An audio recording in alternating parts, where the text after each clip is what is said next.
तो कैसे हैं आप सभी लोग? होप सो कि जहां पे भी होंगे मस्त होंगे, बिंदास होंगे और अपनी बोर्ड की जो तैयारी है उसको जोरदार तरीके से कर रहे होंगे। तो एक खुदा बोल दे मेरे बादलों को, मेरा यार हंस रहा है जम के बारिश कीजिए। तो ये जो बारिश है अब आ जानी चाहिए। क्यों? क्योंकि जैसे जैसे गर्मी बढ़ते जा रही है वैसे वैसे जो पढ़ाई का मन है वो धीरे धीरे डाउन होते जा रहा है। टेम्परेचर बढ़ रहा है, पढ़ाई का मन डाउन हो रहा है। तो अब ये जो बादल है इनको कहना पड़ेगा कि भैया अब बारिश लेके आइए, क्योंकि जब बारिश आएगी तो बसंत आएगा, बसंत आएगा तो फूल खिलेंगे और जब फूल खिलेंगे तो हमारा मन भी उसी तरीके से ताजा हो जाएगा और पढ़ाई की तरफ हम और अग्रसर हो जाएंगे। तो हमारा जो मेन मोटिव है वो हमारा बोर्ड है और बोर्ड के बच्चों के पास बिल्कुल भी अब टाइम नहीं है कि इधर उधर टाइम पास करने के लिए। तो बिल्कुल अपने पढ़ाई पे आ जाइए और कॉपी किताब लेके बैठ जाइए हमारे चैनल एज पाठशाला के साथ, आपके अपने अभिनव सर के साथ। तो चलिए आज की क्लास को हम लोग स्टार्ट करते हैं।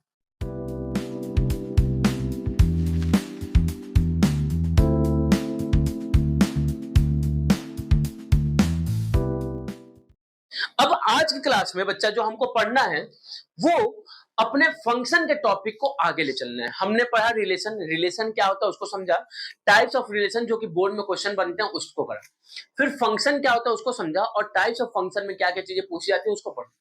अब आज जो हम पढ़ने जा रहे हैं उसमें दो छोटे टॉपिक बची हुई हैं। एक टॉपिक को कहते हैं कॉम्पोजिशन ऑफ फंक्शन, ठीक है, कॉम्पोजिशन ऑफ फंक्शंस, ये हमारी पहले टॉपिक हो गई। और एक जो टॉपिक बची हुई है that is known as invertible function. क्या कहते हैं? Invertible function. अब जितने भी आईसीएससी बोर्ड वाले बच्चे हैं, जितने भी आईसीएससी बोर्ड वाले बच्चे हैं उनके लिए ये कंफर्म है कि 4 मार्क्स में इसको पूछेगा ही पूछेगा। इन्वर्टेबल फंक्शन 4 मार्क्स में पूछेगा, ये कंफर्म है। किनके लिए? आईसीएससी बोर्ड के लिए। सर सीबीएसई बोर्ड वाले, सीबीएसई बोर्ड वालों के लिए, बोर्ड के लिए तो नहीं पूछेगा क्योंकि बोर्ड में से इसको हटा दिया गया। तो बोर्ड में क्या पूछेगा बच्चा? बोर्ड में आपको पूछेगा रिलेशन और फंक्शन। अगर आप सीबीएसई बोर्ड के हैं, आईसीएससी बोर्ड के हैं तो यहां तक पूछेगा। बाकी जो कंपटीशन एग्जाम में पूछेंगे 100% है कि यहाँ से एक क्वेश्चन दो क्वेश्चन आपको देखने के लिए मिल जाएगा कि एफ इनवर्स, फंक्शन का इनवर्स आपको फाइंड करना है। तो सबसे पहले हम बात करते हैं कॉम्पोजिशन ऑफ फंक्शन। आपने जब यहाँ पे आपने जो वर्ड यूज किया वो यूज किया फंक्शंस। फंक्शन का वर्ड यूज करने का इसका मतलब ये है कि आपके पास एक से ज्यादा फंक्शन होगा। बिल्कुल बच्चा। अब आपने कहा ये जो वर्ड आपने लिखा है कॉम्पोजिशन, इसका मतलब क्या होता है?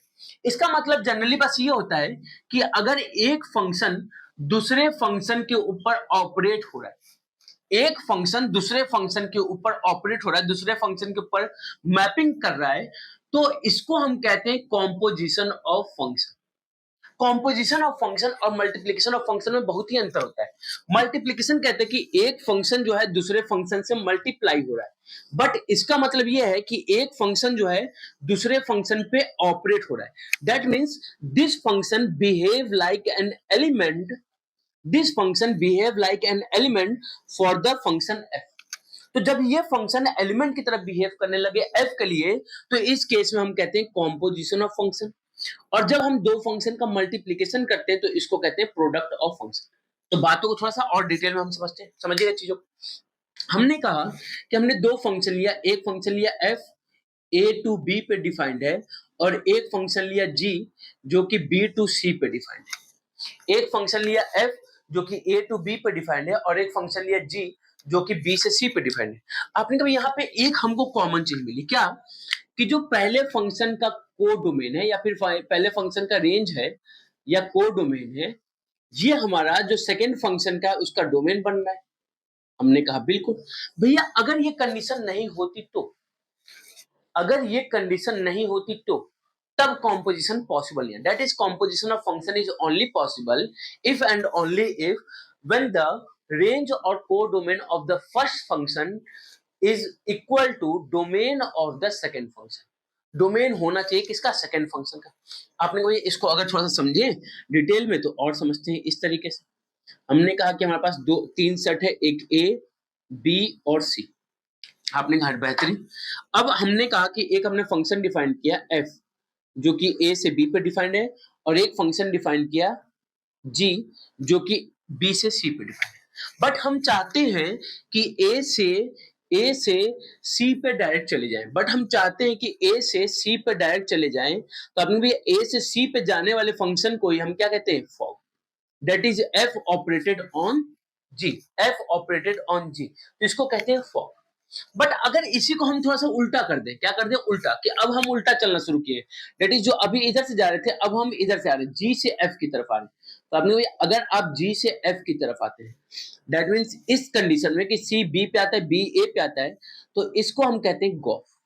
क्या कहते हैं, गॉफ। ये हो गया गॉफ और ये क्या हो गया, फॉग।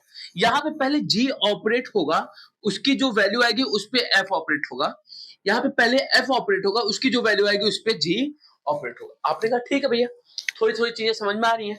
हाँ बिल्कुल आनी चाहिए भाई, थोड़ी थोड़ी चीजें अगर समझ में आ रही हैं तो बात बन गई। अब थोड़ा सा बातों को समझिएगा। जैसे मैंने कहा कि इस फॉग का मतलब क्या होता है, तो आपने फॉग का मतलब होता है f operated on g of x, f operated on g of x. और गॉफ का मतलब क्या होगा, तो आपने कहा गॉफ का मतलब कि g operated on f of x.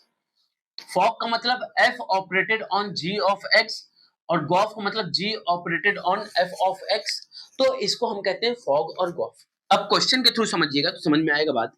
अपने भी एफ एक्स को हमने ले लिया साइन एक्स और जी एक्स को ले लिया हमने x square, and what we have to find, we have to find gof and fog. हमको गॉफ और फॉग को क्या करना है, फाइंड करना। तो आपने फॉग का मतलब ये होता है कि f of g of x जो होगा दैट विल बी फॉग। तो आपने भी एफ जी एक्स की वैल्यू किसकी इक्वल है, तो आपने g x is x square. आपने कहा ठीक है। अब जब एफ एक्स पे ऑपरेट हो रहा था, एफ जब एक्स पे ऑपरेट हो रहा था तो हमको साइन एक्स मिल रहा था। अब एफ एक्स स्क्वायर पे ऑपरेट हो रहा है तो हमको क्या मिल जाएगा, तो आपने को साइन एक्स स्क्वायर मिल जाएगा। तो आपने फॉग किसके इक्वल हो जाएगा, तो फॉग हो जाएगा साइन एक्स स्क्वायर।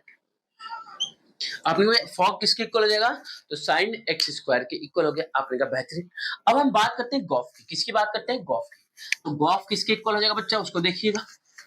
आपने भाई अगर गॉफ की बात करें तो गॉफ का मतलब होता है g of f of x, that is g operated on f x. अब एफ एक्स की वैल्यू कितनी है, तो आपने भी एफ एक्स जो है वो साइन एक्स के इक्वल, तो ये हो गया जी ऑफ साइन एक्स। आपने कहा कि भैया जब ये x था तो यहाँ पे एक्स स्क्वायर लिखा है, अब इस x के प्लेस पे क्या लिखा है, sine x, that means x will be replaced by sine x, तो ये क्या हो जाएगा, साइन x का होल स्क्वायर। तो क्या हो जाएगा बच्चा, ये साइन स्क्वायर x। आपने कहा यहाँ से एक कंक्लूजन मिला क्या, कि जो फॉग है उसमें साइन x स्क्वायर पे ऑपरेट हो रहा है और जो गॉफ है उसमें साइन x का होल स्क्वायर है। दैट इज जो फॉग होता है और जो गॉफ होता है ये आपस में इक्वल नहीं होते हैं। तो जो फॉग और गॉफ होता है ये आपस में इक्वल नहीं होते। तो इस तरीके को हम कहते हैं कॉम्पोजिशन ऑफ फंक्शन। भैया इस कॉम्पोजिशन ऑफ फंक्शन का यूज क्या है, कॉम्पोजिशन ऑफ फंक्शन का यूज हम जनरली तब करते हैं जब एक से ज्यादा मैपिंग करनी हो। दैट मींस एक फंक्शन ऑपरेट हो रहा है उसके ऊपर दूसरा फंक्शन कोई ऑपरेट हो गया, फंक्शन की पावर फंक्शन हो गई या फिर फंक्शन पे कोई स्क्वायर लग गया। दैट मींस जो भी हम फंक्शंस का कंपोजिशन पढ़ते हैं वो जनरली वहां पे पढ़ते हैं जब एक फंक्शन का ऑपरेशन दूसरे फंक्शन के ऊपर हो। दैट इज जहां पे हमने पढ़ा साइन क्यूब एक्स, तो साइन क्यूब एक्स क्या है कि साइन एक्स एक फंक्शन है उसके ऊपर पावर का फंक्शन ऑपरेट हो रहा है, साइन एक्स एक फंक्शन उसके ऊपर क्या लग रहा है, पावर का फंक्शन ऑपरेट हो रहा है। तो ये हमारा क्या हो गया, composition of function. Generally composition of function का हम लोग डिफरेंशिएशन पढ़ेंगे, इंटीग्रेशन पढ़ेंगे जब हम कैलकुलस पढ़ेंगे तब। आपने कहा ठीक है कॉम्पोजिशन तो हमको समझ में आ गया, अब बारी है आगे की। तो चलिए अब हम बात करते हैं अपने सबसे ज्यादा इंपॉर्टेंट टॉपिक है, that is known as invertible function. क्या कहते हैं हम इसको, इन्वर्टेबल फंक्शन।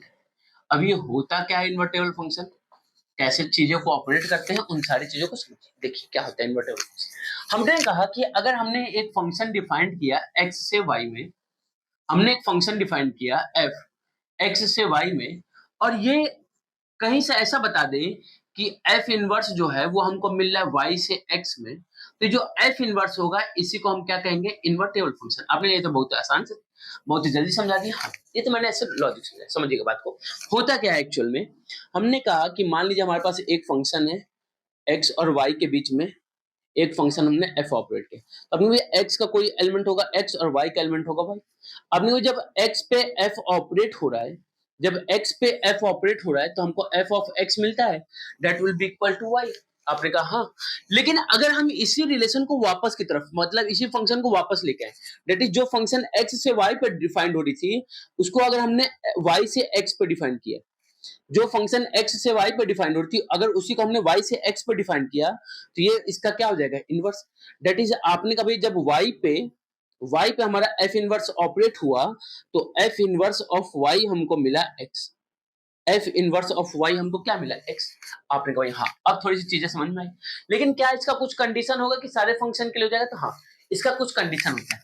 तो आपने कहा भैया एफ एक्स टू वाई का इनवर्स एग्जिस्ट करेगा, इस फंक्शन का इनवर्स एग्जिस्ट करेगा if and only if F is bijective function. जब f हमारा बाइजेक्टिव फंक्शन होगा, जब f हमारा बाइजेक्टिव फंक्शन होगा, तो उसी केस में हमारा f का इनवर्स एग्जिस्ट करेगा। f का इनवर्स तभी एग्जिस्ट करेगा जब f हमारा क्या हो, bijective function. That is bijective का मतलब क्या हुआ, तो आपने बाइजेक्टिव का मतलब हमने पढ़ा था कि इंजेक्टिव होना चाहिए और साथ ही साथ सर्जेक्टिव होना चाहिए। आपने भाई इंजेक्टिव का मतलब क्या है, तो इंजेक्टिव का मतलब होता है one one one one. Surjective का मतलब क्या होता है, तो सर्जेक्टिव का मतलब होता है ऑन टू। अगर कोई फंक्शन वन वन और ऑन टू दोनों ही है, वन वन और ऑन टू दोनों ही है, तो that will be bijective function. और अगर फंक्शन बाइजेक्टिव है, then its inverse will be exist. तो इनवर्स होगा क्या, आपने भैया एफ इनवर्स ऑफ वाई। जैसे मान लीजिए फॉर एग्जाम्पल मैंने कहा कि हमारा जो एफ एक्स है वो हमारा 2x² प्लस 4 के इक्वल, ऐसा कुछ मान लेते हैं। आपने कहा बेहतरीन, कोई दिक्कत की बात नहीं। तो एफ एक्स हमारा 2x² प्लस 4 के इक्वल है, और हमको एफ इनवर्स क्या करना है, फाइंड करना है। एफ इनवर्स क्या करना है, फाइंड करना है। आपने कहा कोई दिक्कत की बात नहीं। एफ इनवर्स अगर फाइंड करना है, तो ये एफ एक्स था किसके इक्वल, वाई के इक्वल। तो आपने y is equal to 2x² plus 4, और क्या करना है, तो जब अब एफ इनवर्स वाई पे ऑपरेट होगा तो एक्स के टर्म में मिलना चाहिए। दैट मींस अगर हम एक्स की वैल्यू को फाइंड कर ले तो बात बन जाएगा। तो आपने कहा 2x² किसके इक्वल हो जाएगा, वाई माइनस 4 के। यहाँ से एक्स स्क्वायर किसके इक्वल हो जाएगा, वाई माइनस 4 अपॉन 2 के। और एक्स की वैल्यू क्या आ जाएगी, तो आपने भैया under root y minus 4 upon 2। तो ये जो वैल्यू आई है y minus 4 upon under root 2, y minus 4 upon 2 का होल अंडर रूट, इसी को हम क्या कहते हैं, एफ इनवर्स कहते हैं। क्या कहते हैं, हमारा f inverse y minus 4 upon 2। किसी किसी बुक में इस y के प्लेस पे जो एफ इनवर्स y मैंने लिखा है, इस y के प्लेस पे कहीं कहीं पे ऐसा दिख जाएगा एफ इनवर्स x। तो अगर x है तो जहां पे y लिखा हुआ है उन सभी प्लेस पे क्या आ जाएगा, x आ जाएगा। कोई दिक्कत की बात नहीं, ये हमारा क्या हो जाएगा, इस फंक्शन का इनवर्स। तो आपने ये तो हमने सीखा है किसमें, ऑन टू फंक्शन।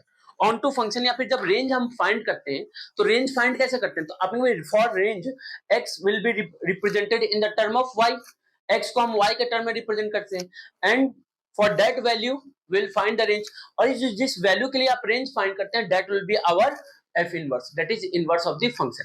यही हमारा क्या होता है, इनवर्स होता है। आपने कहा बेहतरीन, चीजें आपको समझ में आ गई। क्वेश्चन ऐसा आएगा कि prove that the function is invertible, तो in that case you have to only prove the function is bijective.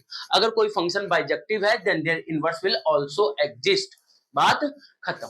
तो इसके साथ ये जो चैप्टर था रिलेशन और फंक्शन, ये चैप्टर क्या होता है, कंप्लीट।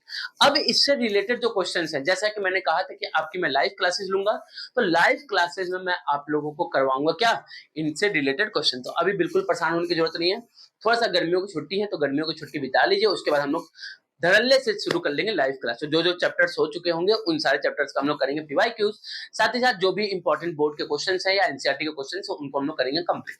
तो मिलते हैं नेक्स्ट क्लास में, तब तक के लिए जय हिंद, जय भारत।